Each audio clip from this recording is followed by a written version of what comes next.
আসসালামু আলাইকুম। আমি মোহাম্মদ ইলিয়াস। ওয়েলকাম করছি আমার ফেসবুক পেজ এবং ইউটিউব চ্যানেলে। আশা করি আপনারা সবাই ভালো আছেন। দেখেন, আমরা একটা কথা বলি চিটাগাঙ্গের ভাষায় যে দাঁত থাকতে দাঁতের মর্যাদাটা আমরা দিতে যাই না। গতকালকে যখন আপনার মুশফিকুর রহিম রিটায়ার্ড হয়ে গেছিলেন, আরে ফেসবুকে আপনার ঢোকা যাচ্ছে না, সবাই কান্নার রিয়েক্ট, সবাই ডিপেন্ডেবলকে হারে ফেলতেছে, সবাই অনেক ধরনের কথা বলতেছে, আমাদের লিটল মাস্টারকে হারে ফেলতেছে। আসলে এই ধরনের কথাগুলো কখন বলা উচিত ছিল জানেন? যখন উনি খারাপ সময় যাচ্ছিল, যখন ওনার খারাপ সময় যাচ্ছিল, তখন ওনার পাশে থাকা দরকার ছিল।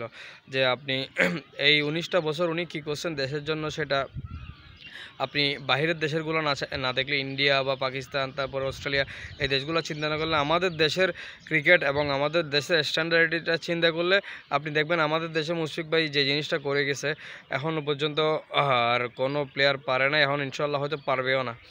আমরা আমরা সবসময়, আমি একটা কথা বলি যে আমরা বাঙালি জাতি, আমরা সমালোচনা করতে সবচেয়ে বেশি ফার্স্ট থাকি।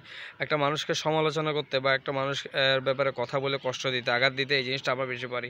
কারণ মুশফিকুর রহিম যেটা করে গেছে ক্রিকেট ইতিহাসে, হয়তো এটা বাংলাদেশের ক্রিকেট ইতিহাসে এটা আরেকজন প্লেয়ার করতে অনেক সময় লাগবে। কারণ উনি প্রত্যেকটা মুহূর্তে বিপদের টাইমে কি উনি সেম ব্যাটিংটা করতো। ওনার বড় বড় ইনিংসগুলো দেখেন, ৭,০০০ রান, ৮,০০০ অলমোস্ট কাছাকাছি, ৩০০ রানের জন্য হয়তো ৮,০০০ রানটা হয় নাই। এই জিনিসটা সবাই বুঝে না, ঠিক আছে, সমালোচনা করে ফেলে। তো এখন কেন আপনাদের সুর এত চেঞ্জ হয়ে গেল, মুশফিককে মিস করব? কিন্তু সামান্য ৩-৪ দিন আগেও আপনার এই কি বলে চ্যাম্পিয়ন ট্রফিতে খারাপ করার পরে তারা কেন অবসর নিচ্ছে না? স্টিভেন স্মিথের সাথে আপনারা তুলনা করে ফেলতেছেন। স্টিভেন স্মিথ হচ্ছে অস্ট্রেলিয়া টিমের প্লেয়ার, আর মুশফিকুর রহিম হচ্ছে বাংলাদেশ টিমের প্লেয়ার। যাই হোক, লিটল মাস্টার, আপনি যেটা করছেন দেশের জন্য, অবশ্যই সেটা সবার মাথার উপর থাকবে। অবশ্যই আপনার ক্যারিয়ারটাকে অবশ্যই আমরা সম্মান জানাই। বাকি জীবনটা যেন আপনার ভালো কাটুক ইনশাল্লাহ। অবশ্যই আমরা পাশে ছিলাম ইনশাল্লাহ। এর বাকি পরেও কি আপনাদের পাশে থাকবো, ক্রিকেটের বাইরে আপনি থাকলে আপনাদের পাশে অবশ্যই থাকবো। ধন্যবাদ আপনাকে বাংলাদেশ টিমকে ১৯ বছর সময় দেওয়ার জন্য।